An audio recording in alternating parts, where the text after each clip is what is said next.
अरे तुम ये क्या कर रही हो? सर आप, नमस्ते सर। वो एक्चुअली मैं यहाँ, हाँ हाँ, मैं देख रहा हूँ कि तुम यहाँ पर साफ सफाई करने के लिए आई हो।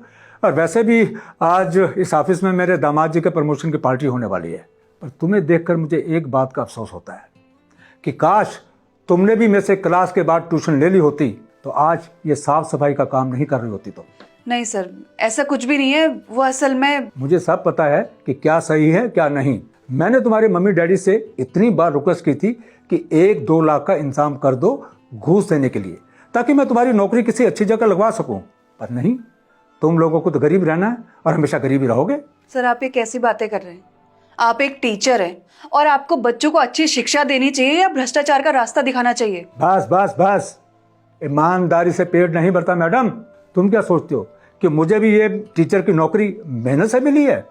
नहीं बेटा नहीं, मैंने भी घूस दी है, क्योंकि हर एक को घूस देनी पड़ती है। और जब मैंने इतना खर्चा किया है तो उसे रिकवर भी तो करना है ना। सर आप भी, चल चल सफाई कर, अब मुझसे बहस मत कर। अरे पापा, आप यहाँ क्या कर रहे हैं? और आपके दामाद जी कब से आपका इंतजार कर रहे हैं। अरे रुक, तुझे किसी से मिलवाना है। मिलवाना है? बट किससे? मेरी गवार स्टूडेंट से। आप इसे जानते हो? हाँ, अरे तुम भी इसे अच्छी तरह जानती हो। तुम्हें याद है ना बेटा, मैंने तुम्हें एक बार बताया था कि एक स्टूडेंट है जो कि नौकरी करना चाहती है पर उसके पास घूस देने के लिए पैसे नहीं है। हाँ पापा, तो हाँ, यही है वो गंवार। ओह, तो ये है वो गवार। अगर उस दिन भी तूने अच्छे खासे पैसे दे दिए होते ना तो तुझे आज ये दिन नहीं देखने पड़ रहे होते। बेटा तुझे क्या बताऊं कि मेरी क्लास में इनके जैसे और भी स्टूडेंट्स थे जिन्हें मैं स्कूल में इसलिए नहीं पढ़ाता था ताकि वो क्लास के बाद मुझसे ट्यूशन लें और मुझे उसके पैसे दें। पर ये लोग इतने ढीठ थे कि मेरी क्लास में ना पढ़ाने के बावजूद भी ये मुझसे ट्यूशन नहीं लेते थे और फिर भी पास हो जाते थे।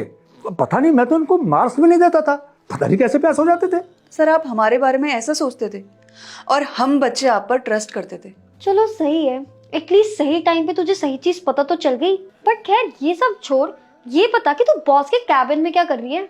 अरे कर क्या रही होगी, दामाद जी ने भेजा होगा इसे साफ सफाई करने के लिए है? और वैसे भी तो दामाद जी की प्रमोशन के बाद ये सब उन्हीं का होने वाला है? अच्छा तू ये बता, तू यहाँ पर साफ सफाई का काम करती है या चाय बनाने का काम करती है? पर तुझे देख के मुझे अफसोस बहुत होता है।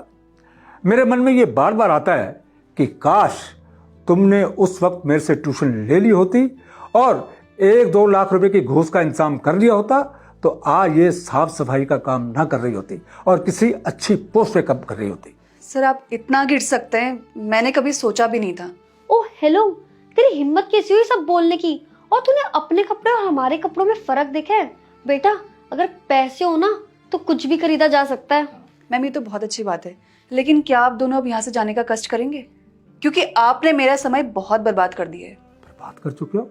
अरे अरे, समय के बर्बाद होने के साथ साथ तुम्हारी जिंदगी भी बर्बाद होने वाली है। हाँ वो कैसे? वो ऐसे कि अभी मेरे दामाद जी आएंगे और मैं उनको एक इशारा करूंगा और 2 मिनट में तुम्हें यहाँ से चलता कर देंगे, देखना तुम। और वैसे भी मेरे हस्बैंड ना मेरी सारी बातें सुनते हैं, दहेज दे के वो खरीद जो लिया है। और वैसे भी अगर मैं बोलूँ ना तो तुझे से 2 सेकंड में ना बाहर निकाल सकते हैं वो। सर हमने आपको गुरु माना था और आप हमारे साथ ऐसा करेंगे हम बच्चे कभी सोच भी नहीं सकते। और कौन किसे सुनाएगा ये तो वक्त ही बताएगा। अबे ओए, दोबारा ना मेरे पापा के सामने ऐसा बोल मत दियो। अरे बेटा किसके मुंह लग रही है? ऐसों के मुंह नहीं लगना चाहिए। सर वो रहा बाहर का रास्ता, आप दोनों यहाँ से जा सकते हैं क्योंकि आपने बच्चों के साथ बहुत गलत किया है। क्या मैंने गलत किया? मैंने कुछ भी गलत नहीं किया, सब ठीक किया है। हाँ, और वैसे भी अगर पापा उस टाइम पे तुम लोगों से पैसे नहीं लेते ना तो आज मेरे इतने अमीर घर में ना शादी नहीं हुई होती।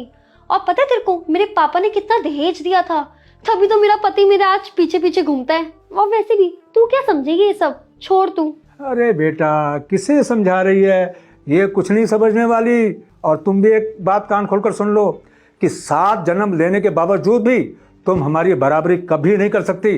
और चल सफाई वगैरह अच्छे ढंग से करो और ये टेबल अच्छे ढंग से साफ होने चाहिए क्योंकि मेरे दामाद जी अभी आने वाले हैं यहाँ पर, समझी?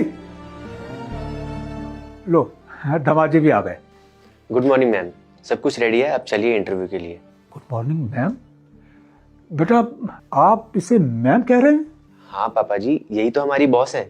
बॉस? बेटा ये मैं क्या सुन रहा हूँ बेटा, तुम्हारी बॉस? जी पापा जी। अगर ये तुम्हारी बॉस है तो इधर ये साफ सफाई क्यों कर रही हैं? क्यों? बॉस साफ सफाई नहीं कर सकता? कर सकते हैं पर क्या? और तुम दोनों को शर्म आती है नहीं? और सर आप एक टीचर हैं, आपको बच्चों को अच्छे संस्कार देने चाहिए और बच्चों को ये सिखाना चाहिए कि मर्यादा में कैसे रहा जाता है। लेकिन देखो, आप तो अपनी मर्यादा ही भूल गए। आई एम सॉरी बेटा, तुम तो बुरा मान गई। मैं तो तुमसे मजाक कर रहा था। सच बात तो यह है कि तुम मेरी सबसे ज़्यादा होनहार स्टूडेंट थी और मैं जानता था कि तुम जिंदगी में बहुत कुछ ऊंचा करना चाहती हो क्योंकि तुम्हारी सोच ऊंची थी। बेटा, आज इस इतनी बड़ी कंपनी में इतनी अच्छी पोजीशन पर तुम बैठी हो, जानती हो कैसे? सिर्फ मेरे आशीर्वाद से। और मेरा ये आशीर्वाद हमेशा तुम्हारे साथ रहा है और मैं हमेशा यही चाहूँगा कि तुम्हारी ये कंपनी दिन दूनी रात चौगुनी तरक्की करे और तुम भी इस कंपनी में बहुत ऊंची पोजीशन तक पहुँचो। बेटा, मेरा यही आशीर्वाद तुम्हारे साथ है। हाँ हाँ पापा एकदम सही कह रहे हैं। आप दोनों ने गिरगिट देखा है कभी? हाँ हाँ बेटा, देखा है। क्या खासियत होती है उसकी? वो ये कि वो वातावरण के हिसाब से कलर चेंज करता है। तो आप दोनों क्या कर रहे हैं? आप दोनों भी तो वही कर रहे हैं। अभी थोड़ी देर पहले आपको मुझ पर शर्म आ रही थी। आप यही सोच रहे थे कि मैंने आपको घूस नहीं दिया, इसीलिए मैं अपनी लाइफ में कुछ नहीं कर पाई। लेकिन सर, मैंने अपनी लाइफ में बहुत मेहनत करी है, लेकिन ना जाने अपने कितने बच्चों की जिंदगी बर्बाद कर दी। और आज अगर मैं यहाँ खड़ी हूँ ना, तो सिर्फ अपनी मेहनत और अपने पेरेंट्स के आशीर्वाद की वजह से खड़ी हूँ। बेटा, तुम तो बुरा मान गई। सर प्लीज अभी ड्रामा करना बंद कर दीजिए और हाँ, तैयार रहिए, पुलिस आती होगी आप दोनों को अरेस्ट करने। क्या पुलिस? मैम इसमें पुलिस की क्या जरूरत है? बेटा, मैं तो तुम्हारा टीचर रहा हूँ, तुम मेरे स्टूडेंट रही हो बेटा। सर ये तो आपके साथ बहुत पहले हो जाना चाहिए था। पता नहीं आपने कितने बच्चों की लाइफ स्पॉइल कर दी। और तुम दहेज लेते हो? मैं तुम्हें अभी इसी वक्त अपनी कंपनी से बाहर करती हूँ। प्लीज मैम माफ कर दीजिए, गलती हो गई। बेटा मेरी बात सुनो। सर अभी माफी मांगने से कोई फायदा नहीं है। Please get out. Ma'am sorry ma'am. I said get out. Hello दोस्तों, कैसे हैं आप लोग? आपने जो वीडियो देखी बहुत इंपॉर्टेंट टॉपिक पे है, तो जल्दी से इस वीडियो को सभी फ्रेंड के साथ, फैमिली के साथ शेयर कीजिए ताकि इसका मैसेज सभी तक पहुंच सके। जल्दी शेयर कीजिए। और अगर आप लोग चाहते हैं कि आपकी स्टोरी मेरे वीडियोस में आए, तो आप लोग अपनी स्टोरी मुझे इंस्टाग्राम पे भेज सकते हैं अच्छे से मॉरल के साथ। तो जल्दी से अपनी वीडियो मुझे इंस्टाग्राम पे भेजिए एक मॉरल के साथ और इस वीडियो को शेयर कीजिए। हमारे यूट्यूब चैनल को सब्सक्राइब कीजिए, हमारे फेसबुक को फॉलो कीजिए। हमेशा मुस्कुराते रहिए, खुश रहिए। Thank you.